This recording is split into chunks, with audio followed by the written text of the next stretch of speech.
Our mistake is not to use markets to organize economic activities. Our mistake is not to hope that technological innovations will deliver real improvements to the way we live our lives. Our mistake is the tendency to think that markets and technology by themselves can define human purposes and ends. They can't. Mm-hmm.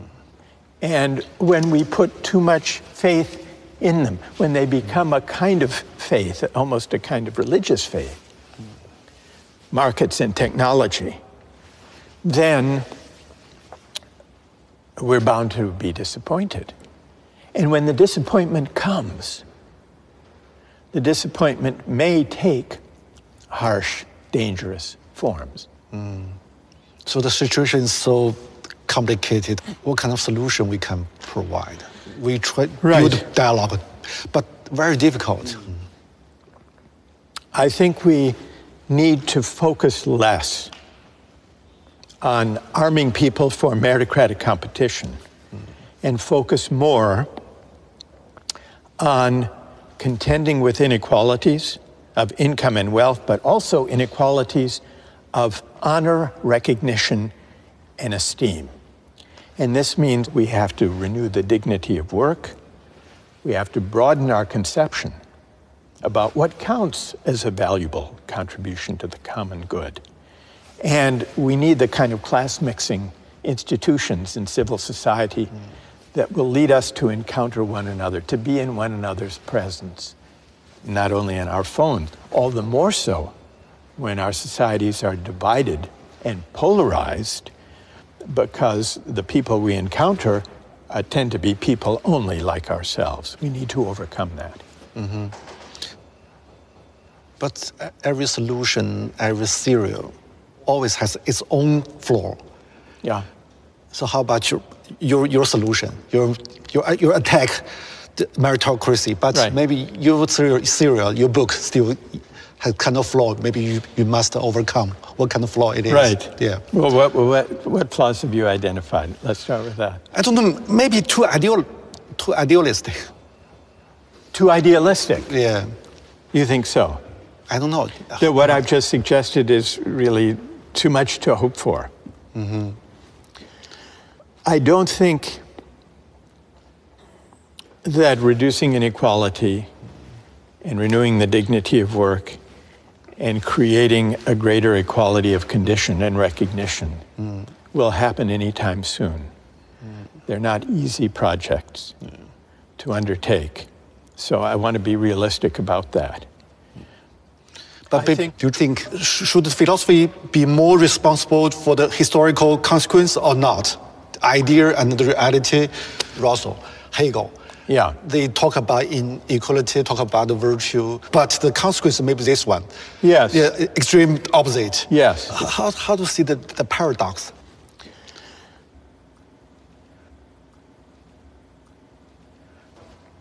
If one thinks, and I, as I do, that philosophy is always situated in the world, that philosophy should attend to the world, then philosophy cannot be indifferent, and the philosopher cannot be indifferent to the way in which various people or parties or movements implement philosophical ideas. So there's always an interplay between political practice and the philosophical ideas that inform it.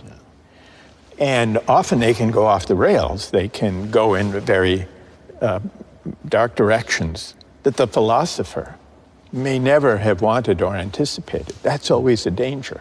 That's one of the persisting dangers of philosophy. The part of Hegel that has led political practice astray in wrong direction, that teaches that history has a single ultimate destination. And that it takes a certain shape, that has contributed to some of the dangerous movements in history who may have been inspired by the idea that history points in a certain direction, and that it's our responsibility either to let history unfold or to help history unfold to reach that final destination once and for all. I think the phrase or the idea, once and for all, is a deeply dangerous idea. And I think it's at odds with the philosophical spirit of questioning, contesting, offering competing interpretations. In your mind, in our time, which idea is the most dangerous idea in today's world?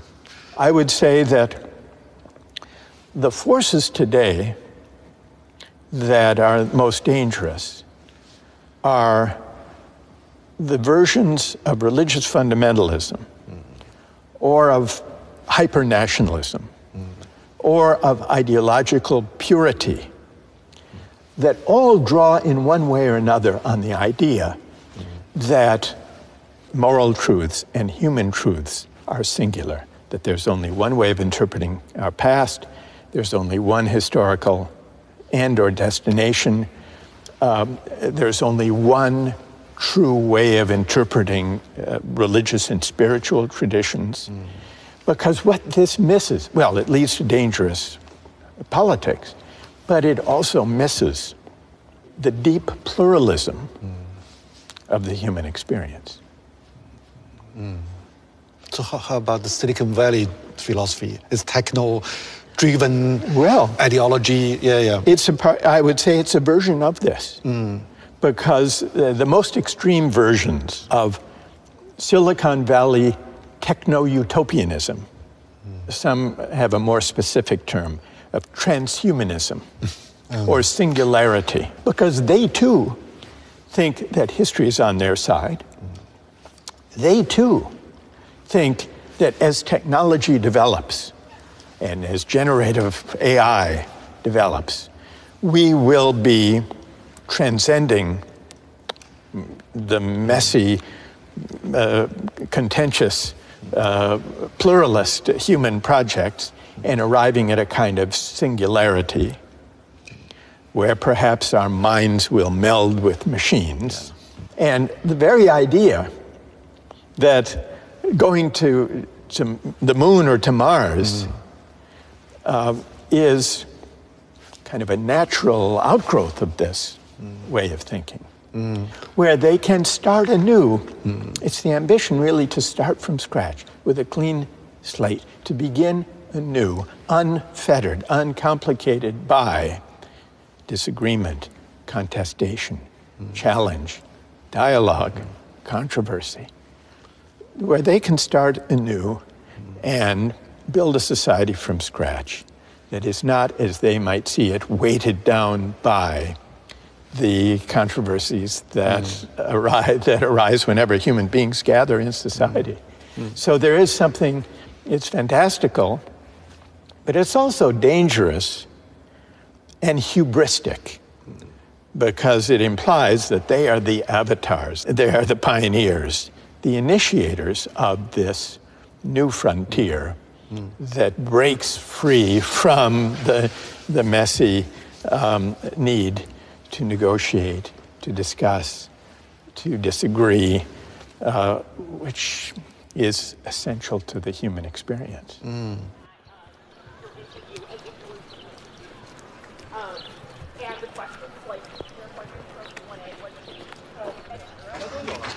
我啊，8月来的，哦，都快结束了是吧？对，6月结束一年。我们进来吧。而且你是哪天到的？前天刚到。哦，所以还有时差吧？有现在。如果从他第一本书一直到现在，这40多年过去了嘛，你觉得他身上一以贯之的这个逻辑，或者他的一个对世界理解的方式、视角是什么呢？他有一些东西是没有变，他认为公共精神，对于个人和对于一个国家或者民族或者世界的政治都是特别重要的。所以公共性就是大家要商量，不能有些事情那么独断的来做，就是通情达理，就 reasonable。你不能有一个说我们发现了一个法则，这个法则无论是你是用政治上的那种规约教条也好，或者市场上教条也好，你都要得想想在各种不同的情景下它会怎么样。它是不是在有些地方可以转变，可以变通，它是应该不断的被检讨的。但我们的教育特别容易给我们这种思维方式，对，像绝对主义和相对主义这样的问题，你没有办法用一个完全的论述，来给出一个好的答案。但是只要我们回到生活的场景里、情景里，更好的方式总是有可能的。那么就让我们去找那个更好的方式。我们不要总体性的解决问题，对，要回到非常具体的那种状态里。当然，这个具体的问题，我们会有一些哲学的想法，一直能够启示我们去探索。大家相互讨论啊，理性的推论啊，它是一套生活方式。如果真的有这套生活方式，让我们寻求更好的办法，总是有可能的。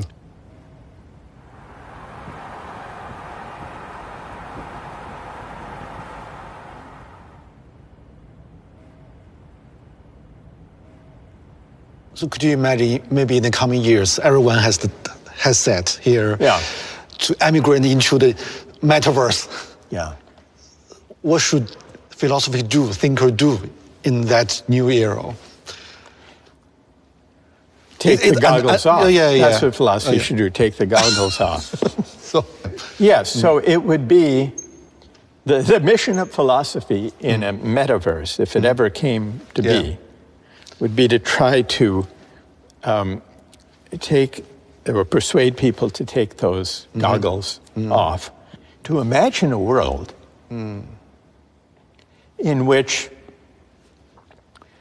the line between what's virtual and what's real blurred, blurs to the point of vanishing.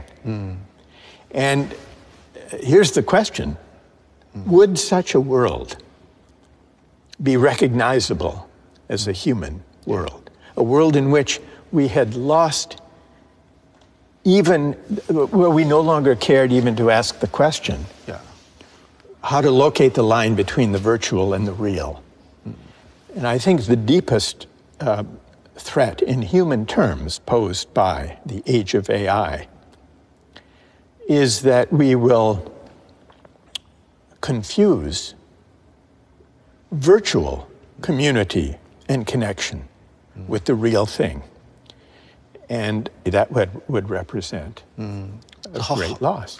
How to fight with the trend or deal with the trend? It seems unstoppable. You think it seems unstoppable? It seems, yeah. I'm and not sure. Why? Well, it's worth asking, in figuring out how to stop it, it's worth asking why it seems unstoppable. Why do you think?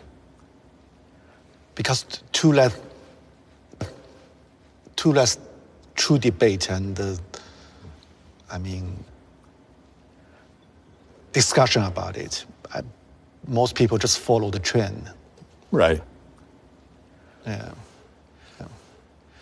But if I could feel and believe the connection I have through my phone, scrolling and swiping and texting and posting, that connection to people half a world away is the same as valuable as my personal connections to family, friends, neighbors, classmates. Yeah.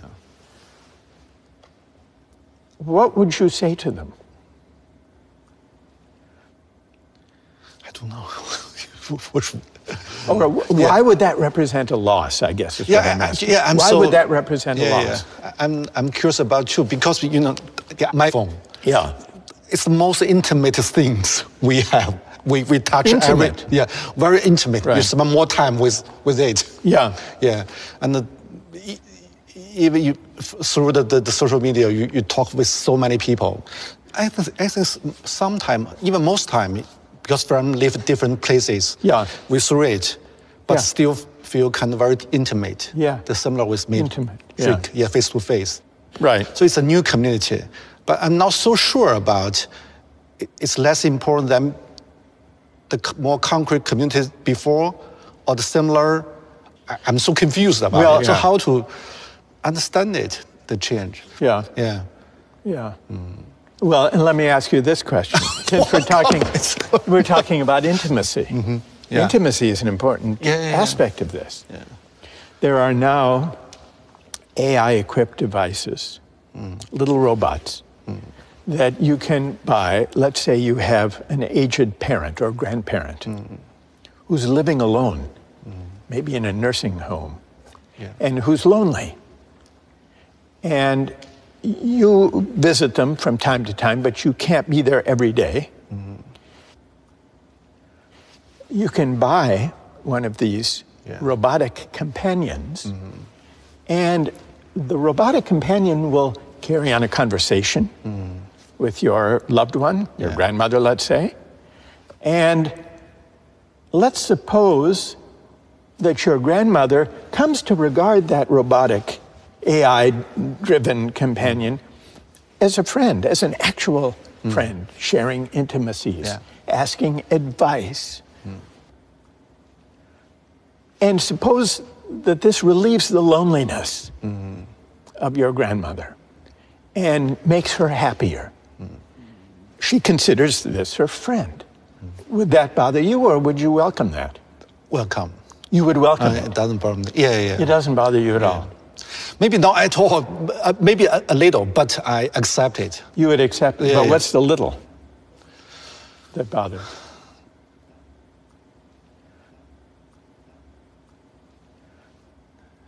Maybe just because it's a new thing and needs some time and space to understand it, accept it. But if your this goes back to what we were discussing about the virtual and the actual and the real. Now your grandmother no longer recognizes, we're assuming, the difference between a robotic friend and an actual friend. That doesn't bother you. Do you think there's a loss?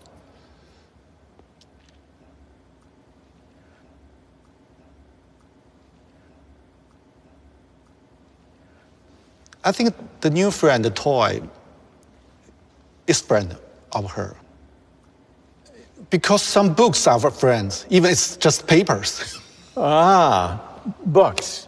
Yeah. So if the grandmother or if you or I were absorbed in a book. Yeah, even we see some old books, it's like friends, It's spent maybe childhood years with you.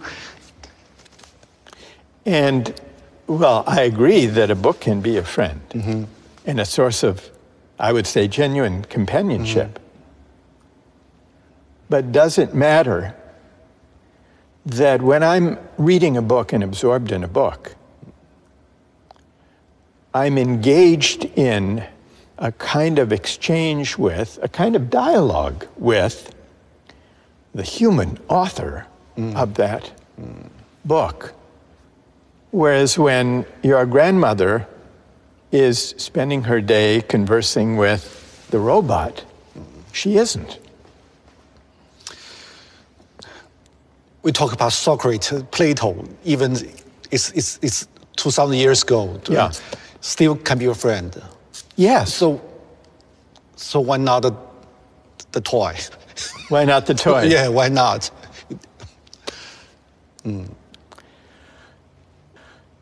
Because it's a machine.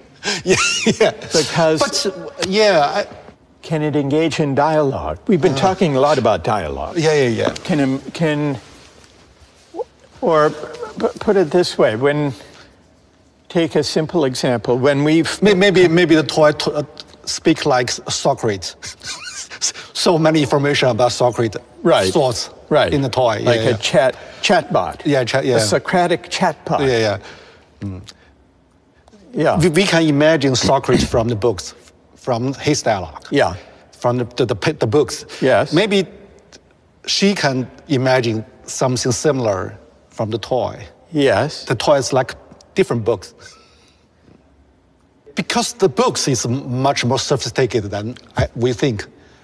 Even a book is more different layers. Maybe we just can touch it, maybe several layers, but more layers we still can't touch. Maybe. Maybe. If the toy becomes a sophisticated chatbot that is programmed on Socrates or Dostoevsky. Yeah. Well, let me ask you this. Suppose your grandmother passes away, but she has left all of her digital data, all of her emails, all of her social media, recording of her experiences, and created a digital avatar using machine learning so that you're mourning the loss of your loved one, but you can still carry on conversations with her, and so can your children, and so can their children with their great-great-grandmother, and ask her advice, can introduce her to a new boyfriend or girlfriend, ask her opinion.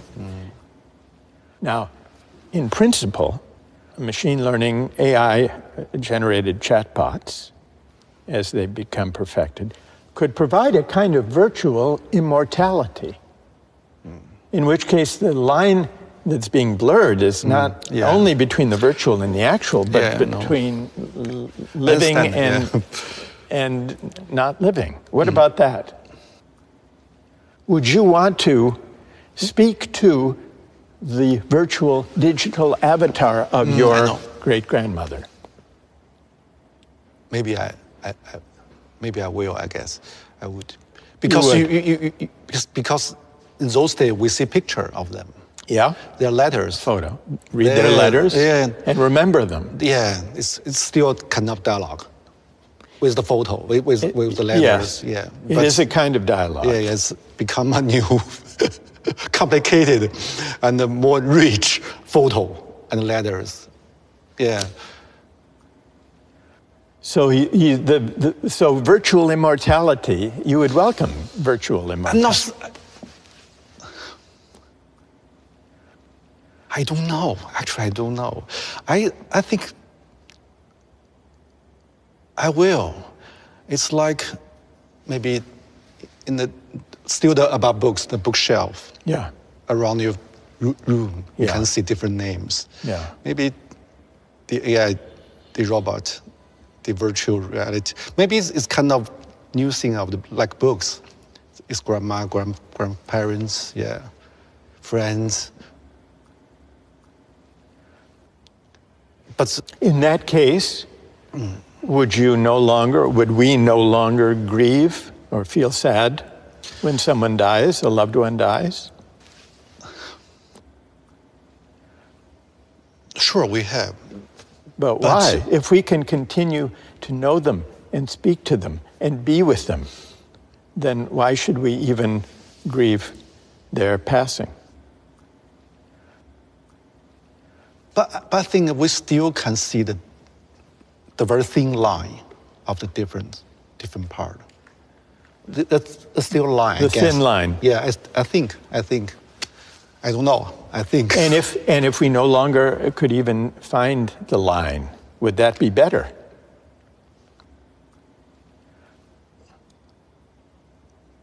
Or worse? No, I don't think so. It wouldn't be better. I don't think so. Because?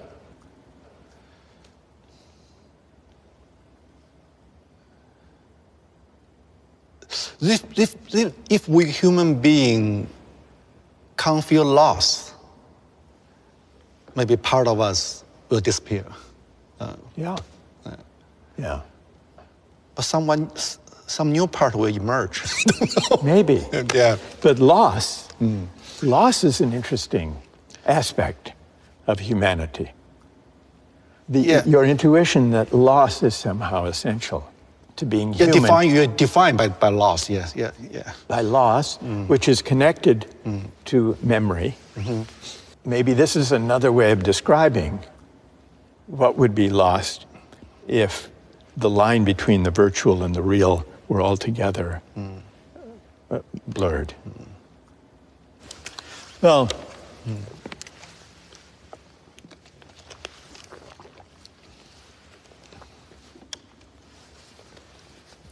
so what can we do? So, what's your choice? The same question. What's your choice? I think there would be a loss. Will you accept it? I mean, But would I go to speak to the virtual avatar of Yeah. my grandmother? Maybe as a curiosity to see how the machine worked, but not thinking that this was being in the presence of my grandmother. In fact, the idea of human presence and why it matters is one of the most important questions posed by new technologies and AI. It's another way of asking the questions we've been discussing just now. What is there about human presence that matters? I've thought about this in connection with teaching because, as you know, we did an experiment some years ago and filmed and put the justice class online. yeah. And we did it as an experiment. We did it to show that higher education should be a public resource, not just a private privilege. We had no idea what would come of it.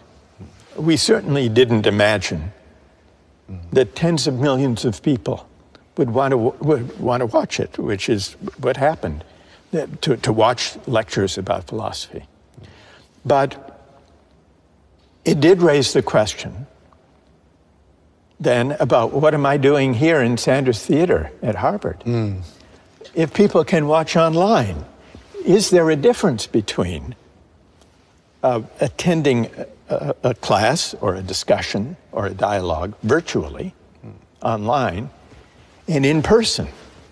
And now it may depend on the subject.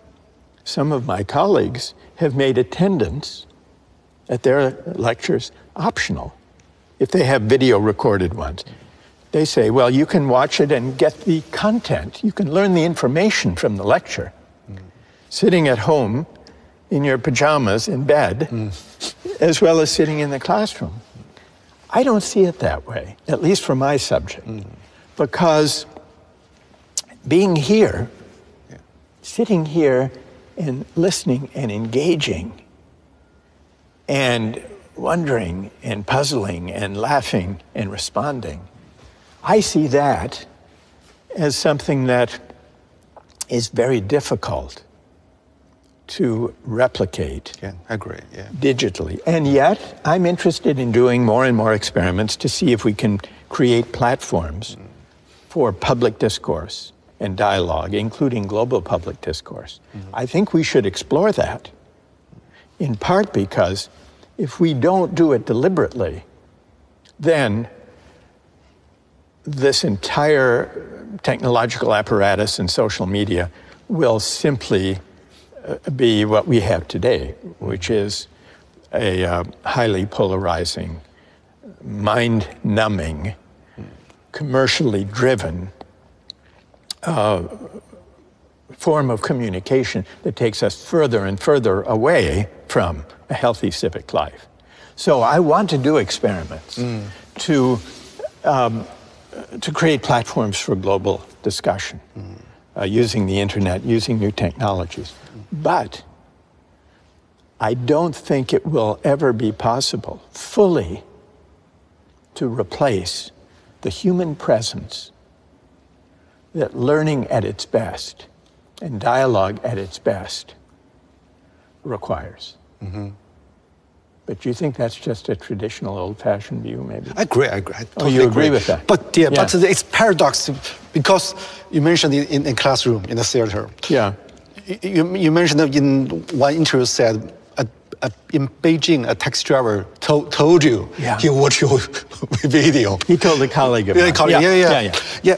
You know, maybe for the Beijing taxi driver, for that moment, even very long distance from here. But he feels so intimate with your point of view, maybe more than the student here. Maybe. Yeah. Well, this was a thrilling, when I heard this story, that a Beijing taxi driver had been watching my lectures on justice. And he said his family was watching with him. This, for me, this single story was a reward, one of the greatest rewards I've experienced since we did this project. And so I think it's important to use technology to open access and to promote discussion and learning and mutual learning, and to try to go further to create back and forth dialogue, not just diffusing material, but enabling people to discuss across great distances. And yet, if that were all there was to human connection, then I think we would lose something. I think we would lose something. In fact, I would go further. I think part of what makes watching justice online compelling for that taxi driver in Beijing or anyone else is that what they are watching is not just me standing giving a lecture. They are watching actual engagement in person. And that's part of what makes it compelling. Yeah, I you're think. right. You're quite right. Yeah. Would you agree? Yeah. Quite right. Yeah.